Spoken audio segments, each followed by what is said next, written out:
And the goal of this demo is to show the use of the step-by-step guide. So passing to the documentation. This is the documentation where is explained how to do the minimal configuration. And the goal of this demo is to reproduce this. So going back to the slide, the idea of this pipeline is to apply the SQA baseline for the software and for the services. Our goal is to get that repository, do the clone, and in the end, go to Jenkins endpoint and see the results. So the job, the pipeline ran, and the reports afterwards. We start from the Git clone, just like this.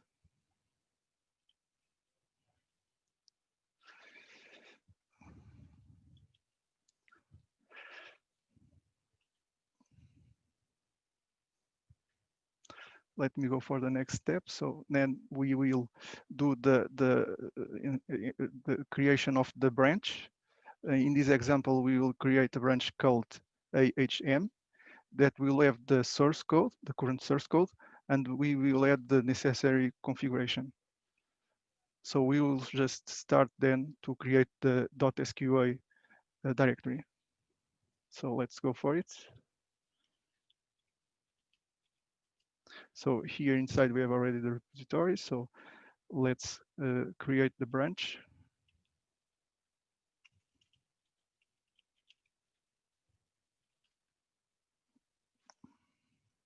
Just like there. Now let's create the directory.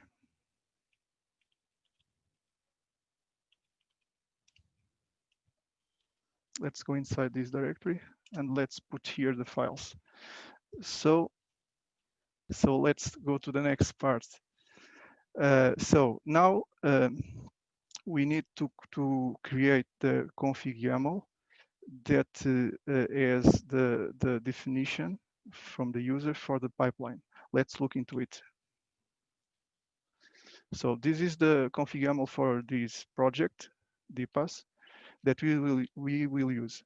This is in another branch here for the example. So here we are already applying the following SQA criteria that you see here. So KC style, KC coverage, and KC security. Inside it, you have the repository, the path that is defined above in line 3.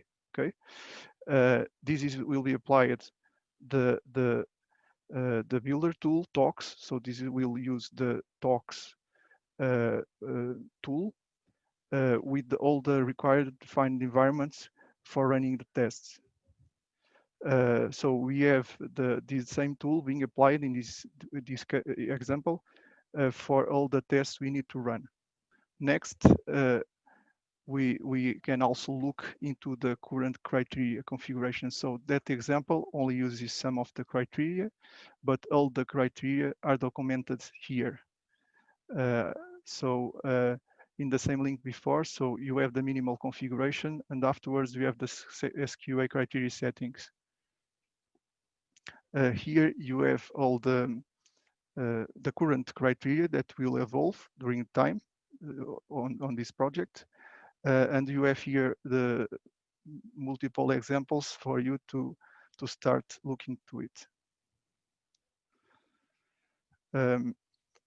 Then we also need a Docker Compose file. This Docker Compose file describes the software or the services that will need to coexist in the test environment. For this, so for this example, we have the Docker Compose. It's just as simple as this. So we only need the Docker image to run the tests that will bind the current repository code. Here you have one detail that is here the service name. in Docker Compose, this is the service. So we need to map the service defined in Docker Compose with the service name or the container name that we put here in the config YAML. This is the only detail that for this manual configuration we need to attend. So here is the place where you link this configuration with the compose Docker Compose YAML file. So let's start to get both config YAML and the Docker Compose file into our previous work. So we are already remembering what we already do. So we create a new branch, we create the .sqa directory, and now I will put here the required files. So the first one is the one we reviewed before, the config YAML. Then we get the Docker Compose.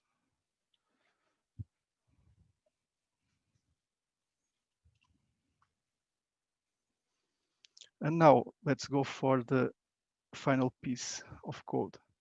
So the Jenkins file, this file doesn't need to be edited by any use case in principle. Well, you can evolve it for your configurations if you need, but the principle here is that you don't need to change it. So let's look to the Jenkins file. So this is the kind of reference baseline. With this, what this Jenkins file do is to call the library. So it calls to functions here, the pipeline config and the build stages. Both are responsible. The first one for the parsing the config YAML configuration, and the second one to place the compose. So create the pipeline. And this will be always the same. So you don't need to change here anything in principle. So let's start to place there the Jenkins file.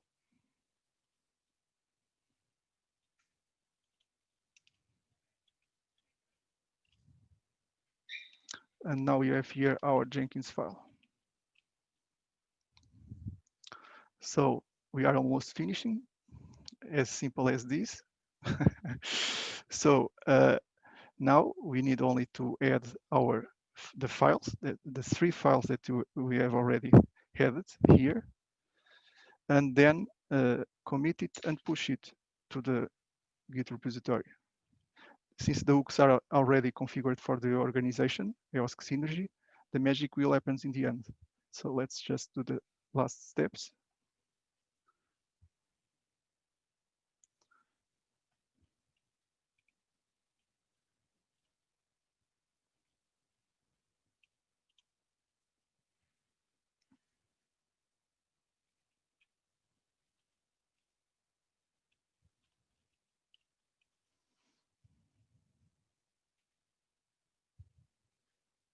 And we are done.